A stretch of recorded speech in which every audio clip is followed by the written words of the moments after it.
Welcome to Founders Future, a podcast powered by Closers.io, where we dive into the journey of innovative entrepreneurs and explore the road ahead for them and their companies. I'm your host, Amar Elm, and in each episode, we uncover the stories behind impactful ventures, the challenges faced along the way, and the strategies driving their future growth. Today, we're thrilled to have Stefanie Beach, the dynamic founder and CEO of SMB Media Consulting, a Pelham-based digital media agency that's transforming how brands and publishers achieve their marketing goals. With over 14 years in digital media and a passion for flexible talent solutions, Stefanie has built an Inc. 5000 ranked firm that empowers clients like IMB Watson and the Home Depot. Today, we'll dive deep into her inspiring journey, how SMB Media Consulting drives results, and her plans to scale in the fast-paced digital advertising space. Stefanie, welcome. Hi, thank you for having me. I'm very excited to be here. Me as well. I'm excited to dive in. I always like to start from the beginning. So take us back before you started the company. What was the inspiration behind it? What made you decide to start this company? And what were the problems that you were looking to solve in the market? My background is in programmatic media. I have worked in digital my entire career. I started off, like many people, working at a couple of agencies. Back then, digital wasn't a big thing. I worked at a traditional agency where it was given away as added value. And the only metric that we were really able to report on was click-through rate. So I'm definitely dating myself. And I felt like there needed to be more. And so I moved on to a digitally focused agency. I learned so much there. It really laid the foundation of my entire career of how I manage people, how I approach clients, how I put reporting together, and everything in between. And it was a really amazing experience. From there, I had my first soiree in ad tech, and I worked at an ad server that no longer exists. It was called Mediaplex, which was owned by ValueClick, which was now Conversant. And then from there, I went to MediaMath, and I worked at MediaMath for 4 years. And that's really where my core of programmatic and deep dive into digital media really happened. And I met so many amazing people, got to work on so many amazing brands. And when they moved down to World Trade Center, I decided that my commute would have been crazy. And I didn't really want to be down there at that time. Being a native New Yorker, it was very emotional. And so I left and I wanted to learn another part of the business. So I went to PubMatic and I learned the supply side of the business. And I really enjoyed what I was doing there. Unfortunately, I was let go and I didn't really know what I wanted to do next. But my daughter was young. She was starting pre-K, so moving out of daycare into real school. And I really just wanted more flexibility. And this was pre-pandemic, before people were able to work from home and we had hybrid models or remote models. And I took a couple of months off to figure out what I wanted to be when I grew up and decided that I really loved what I did, but I really wanted to just be a more present parent. And I decided to freelance and figure out what my next steps would be.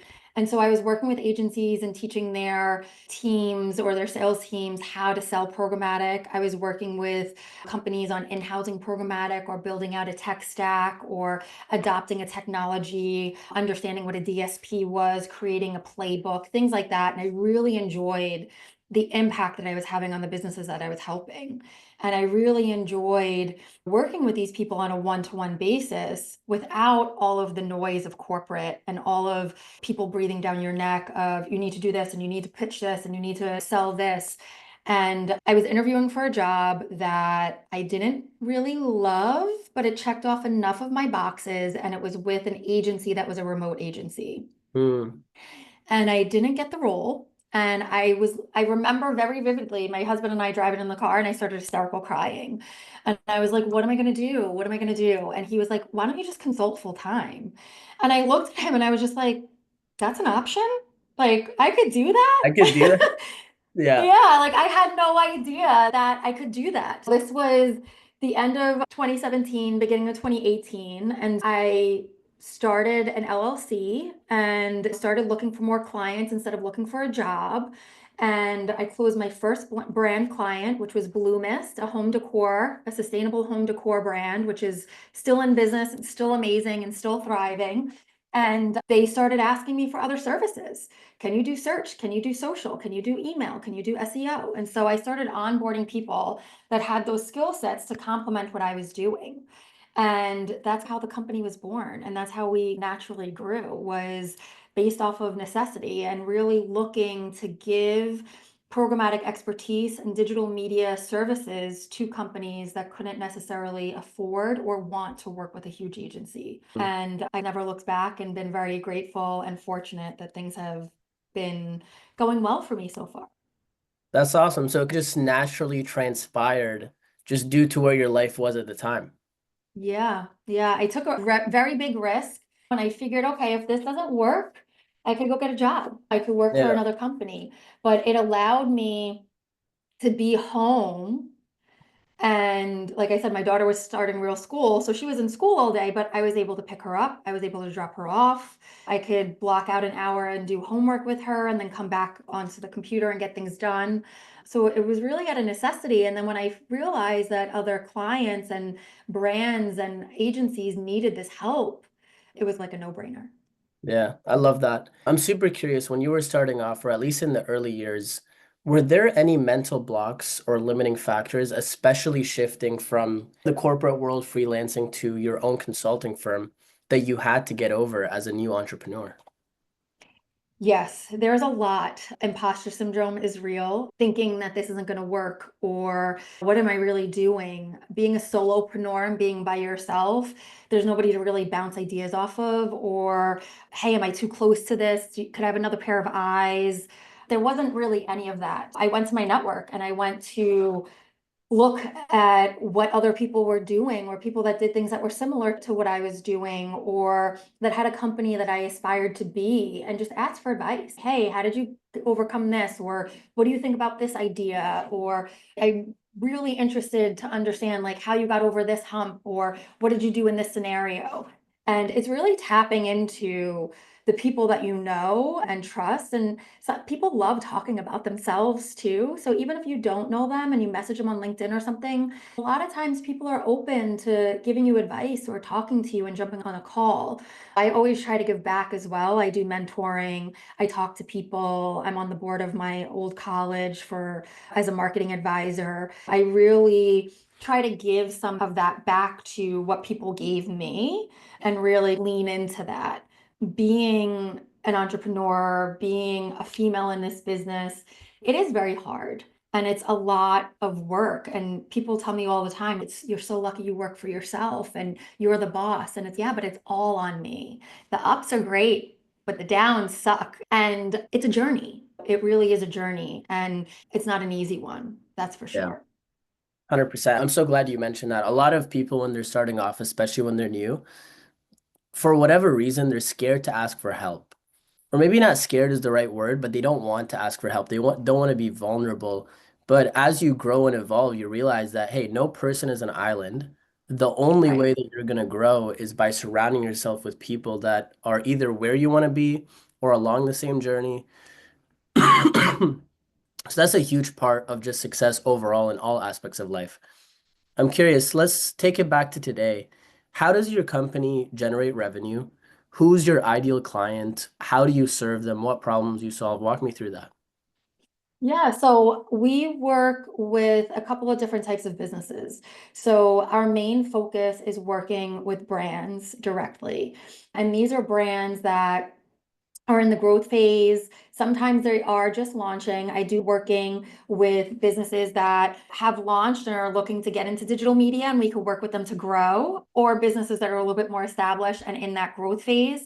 We do work with very large accounts as well, and we do white labeling for agencies. So we get to work on some really great brands that way too, that my little 12-person independent agency probably wouldn't win on our own. And then we work with publishers and helping them monetize their website, drive subscriptions, drive traffic and things like that. But for the brands, what we really hone in on is creating custom digital strategies and understanding their business, understanding their audiences, and understanding their goals, and then putting together a strategy and a holistic digital media plan that's going to help them achieve that.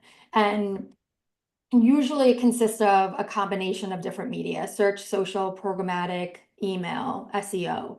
I'm sorry to And cut you off. from, Can you yeah, explain programmatic to the listeners? Because yeah, you sure. a couple times. Programmatic media is basically the buying and selling of digital assets through automation and technology. So if you think about how Google ads work, right? You bid on a keyword based off of what you bid, and if you match the criteria, your keyword is there, people see it. So it's similar. It's an auction that happens in real time.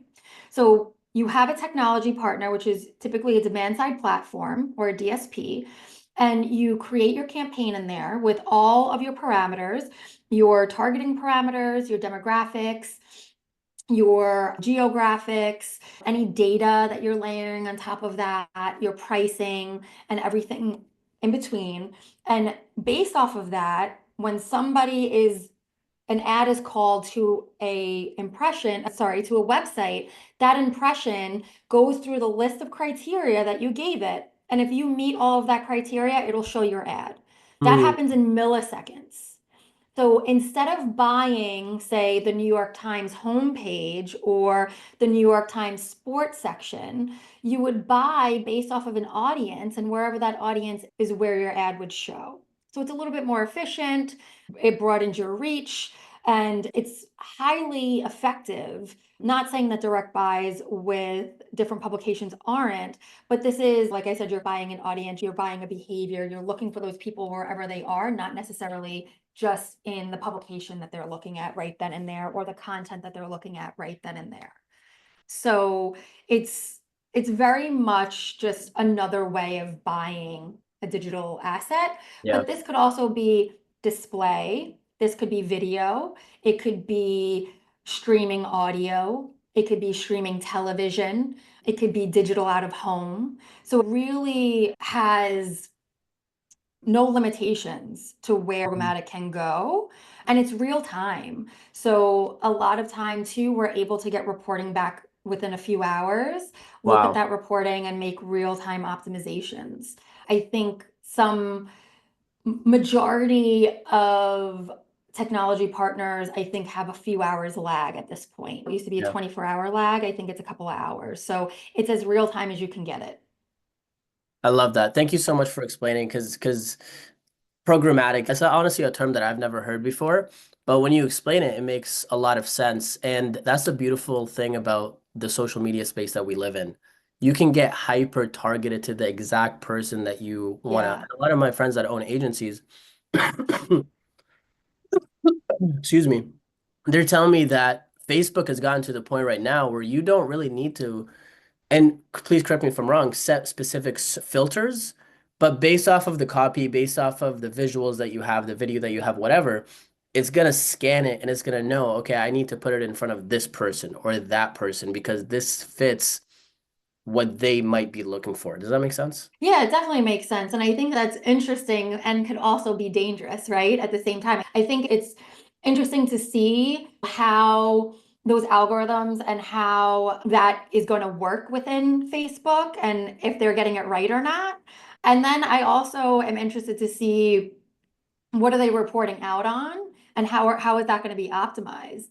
I find it interesting when things like that come out because there's always automation that's a part of this. And I think while automation is amazing, there's still a human element that's really needed. And sometimes you want to test a different type of audience, or maybe something in a data set was popping and you want to take a piece of budget and test that out, Mm, right? And it might not necessarily be your target or who you think your target is, but maybe it's a new audience that's interested in your product for a different reason that you can now go after and find a new revenue stream. So it's a very interesting concept, and I'm interested to see how that evolves and pans out for sure. yeah, 100%, especially with AI just taking over everything. Everybody's implementing it in some aspect of their business. I'm curious for you guys, how do you personally acquire your clients? How do you find these brands, these startups, these growth partners that you want to work with? A lot of it is word of mouth, and a lot of it we do cold outreach, and I do a lot of content and a lot of networking. I found that meeting people in person really is beneficial. and really helps build that relationship and build that trust from the onset to be able to get that second call or put a proposal together or understand, have those deeper conversations and understand what they're looking for and what they're looking to do. On content, this year we put out a really aggressive content strategy. We post on multiple different medias at multiple times a day. On my personal LinkedIn, I post twice a day. We have a podcast as well called The Digital Marketeer that this year moved to a weekly show. We have blog posts that go out weekly. We have a quarterly white paper that goes out. So we're consistently looking to help inform the industry as well as learn from the industry. And I'm always keeping up on different trends and how they might work for my clients, reading different publications and what does that mean for our industry, looking at the different acquisitions and stuff like that, and looking to help make that digestible for the other people that are following and reading along as well. Amazing. So a word of mouth, big piece, obviously going out there, meeting people in person. You've got the content, you've got the outreach as well. That's cold outreach you mentioned, right? What does that look like? Is that cold calling? Is that emailing, DMs? Right now, a lot of it is through LinkedIn Oh, and emails. I actually just had a call right before this, and we were talking about old school picking up the phone and like actually cold calling. And I'm willing to give it a shot and see how that works. I think whenever you could get somebody to talk to you is a good thing, but yeah. we're always so time starved and always so busy that I find that when you're seeing somebody in person, that's always the best. You're really able to see body language and tone. You're able to ask questions. People can't hang up on you. You know what I mean? Yeah. And usually it's a more natural conversation than, hi, I'm Stephanie from SMB Media Consulting, trying to find some other clever way for them to not hang up the phone on you. But everybody does different things and different things work for different people. So I would say try it all and try to figure out what works for you when you're looking for the next client or looking to try to get somebody to talk to you. Yeah. It sounds like what you do is not a one size fits all, but it's very much a custom tailored approach to whatever business you're working with. So I'm Mhm. curious, once they come in as a lead, what does that sales process look like? So once they come in as a lead, obviously we look to qualify the lead, and then I would reach out for an intro call or a discovery call. And in that call, we really try to understand the business goals, what the client is looking to do, what have they done before in the past, what's worked, what hasn't worked, what are they happy with, what are they not happy with. It's really a lot of questions. When I say that we immerse ourselves in their business, we really do. And I think that's what makes us so successful. My background is in client services as well. So customer service and understanding the client's needs is like in my DNA. People always yell at me when I say I'm not a seller because they're like, you definitely are a seller. Stop saying that. But by training, I'm an account person. Client services, customer success, account management, whatever you want to call it, those were the teams that I led. And that's really the forefront where I lead to. We put our best foot forward 110% of the time. From that initial call, I would follow up with any outstanding questions. I would regroup with my team. We would put a tailored proposal together. We would go over the proposal with the client. And then if the client is happy with that, we would then look to move forward to get a master service agreement signed and create an SOW, which would outline all of the project work, the timeline, the cost, and everything like that. And then we would schedule a kickoff call. We would go over all of the details. They would be introduced to their day-to-day team. The day-to-day team would then get access to anything that they need and start work immediately. The day-to-day team would conduct a weekly check-in or a status call, and then I typically do monthly relationship calls with the upper management and the higher ups to just make sure that if is there anything new coming? Are you happy with things? Should we focus on something else? And really just manage the relationship and understand how the business is evolving. Yeah, I love that. And I can imagine that your background in client services, client success, account management yields like great results because you're so focused on that. And a lot of people, they can be sales and marketing driven, but the back end, the fulfillment might fall off, right? And that's where Yeah. the client retention comes in. That's word of mouth, referrals. As long as you can have a happy client, you're going to be consistently growing the business, if that makes sense. I'm Yeah. curious, as the founder or CEO, what are your top priorities for growing the company over the next 6 to 12 months? My priorities are always to close more business and to drive revenue. I do feel like this is a very exciting time. I'm very happy with the way things are going with the business. I'm very excited for the growth of the podcast. I've been going to more events and trying to travel a little bit more now that my daughter's older. And the next 6 to 12 months, our goals are to bring on more, I would say 3 to 5 more agency clients. And I'm sorry, 3 to 5 brand Yep. clients and 2 to 3 more agency clients. I'm also looking to try to drive monetization to the podcast and Very cool. really hone in a little bit more on what is it that our clients need moving forward and how can we evolve with them. Interesting. Interesting. That's a very unique way of adding a different stream of income because Yeah. it hits multiple different heads. Like you're the content, you're nurturing your clients, you're educating them on what you do, you're also providing a lot of value, and it brings in the monetization element. Is the idea to do like affiliates, sponsorships?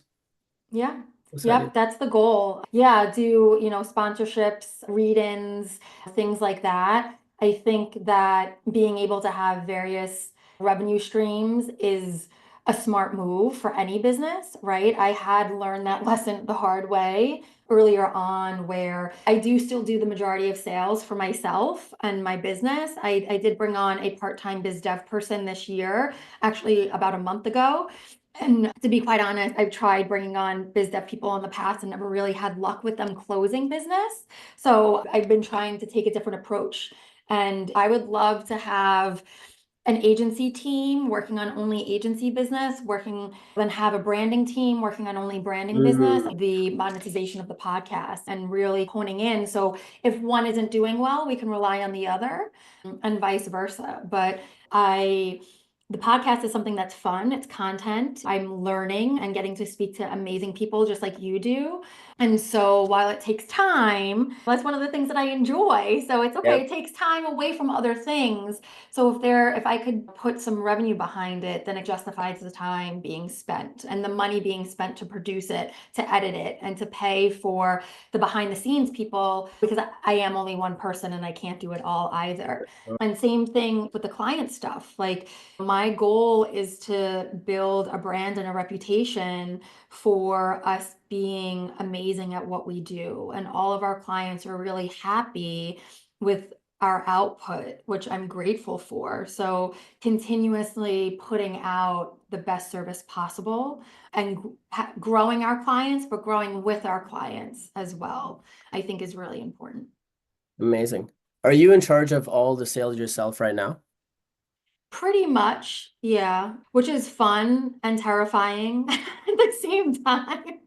Especially since I don't identify as a seller. I tell a lot of people I always put my all into any role I had because I always wanted to be the best and do the best. But I don't think I've ever worked this hard before for somebody else. And I don't know if anybody does when it's for somebody else. No matter how good of an employee you are, when it's for you and everything is dependent on you and people are dependent on you, it hits different. 1000%. And you're also wearing so many different hats at the same time, right? So Yeah. you're taking on like the job of 10 people almost. Yeah. Yeah. What do you foresee as the biggest bottleneck for your growth over the next 12 months?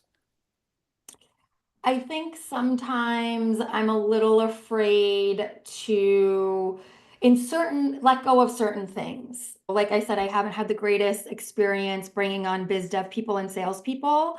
So I do the majority of the sales on my own. This new person that I brought on is amazing. I really hope that she thrives. She has more experience in doing what we're doing than some of the other people, like handing over the sales. I think that would be something that's really hard for me because I've been doing it for so long and I've been the only one doing it for so long. I think as entrepreneurs, we want to have our hands in everything, and sometimes giving certain pieces of that up is hard. I think a big bottleneck for me is going to be to figure out where I need to lean in and what I need to delegate, and Hmm. finding the right people to talk to get those things done, whether it's at a client or hiring someone within to manage certain things. I think it's always finding the right people. Yeah, I love that. Let's go into a closing lightning round. I'm going to rattle Sure. some questions at you and one or two sentences, whatever comes to mind. Don't think too much about this. What's the best piece of advice you've received about scaling your company? Don't be afraid to take the leap. Just do it. So many people are like, don't think about it too much. If you have an idea, jump on it and just do it and see what happens. And that Yeah. has been a really great piece of advice. 100%. What would you say to new founders that are just starting off? Don't be afraid to ask questions and ask for help and utilize your network. I cannot stress how important it is to try to not reinvent the wheel. People have done this before. Ask for help. It's okay. We're not supposed to know everything. We don't need to know everything. And the people around you and the people that are supporting you and the people that want to see you win are going to be there to help you no matter I what. love that. That's amazing piece of advice. What's one tool or resource that's been a game changer for you in your company? Ooh, that's a tough one. I would say bringing on a marketing team or building out a marketing team from within, to not be doing it all on my own. And I know that seems a little counterproductive when we're trying to close business and stuff like that, but getting my name out there, getting our company out there, getting our content out there, pitching for speaking engagements or writing engagements, signing up for conferences and awards and things like that takes time and energy and a lot of things that you don't realize at the time. And there's only so many hours in the day. Really being able to find people that I trust that can come on board and help me with that has been a game changer. I love that. Thank you so much for spending your time with us and sharing all your insights. Excuse me. Thank you so much. This was really great. I had fun. Thank you so much for Yeah, this. me too. So that wraps up another inspiring episode of Founders Future. Thank you, Stephanie, for sharing your incredible journey and insights with us today. To our listeners, if you enjoyed this episode, don't forget to subscribe to Founders Future wherever you listen to your podcasts. You can also find more resources and insights at closers.io, where we're dedicated to helping businesses accelerate their growth through sales and marketing systems. Thank you so much and have a wonderful day.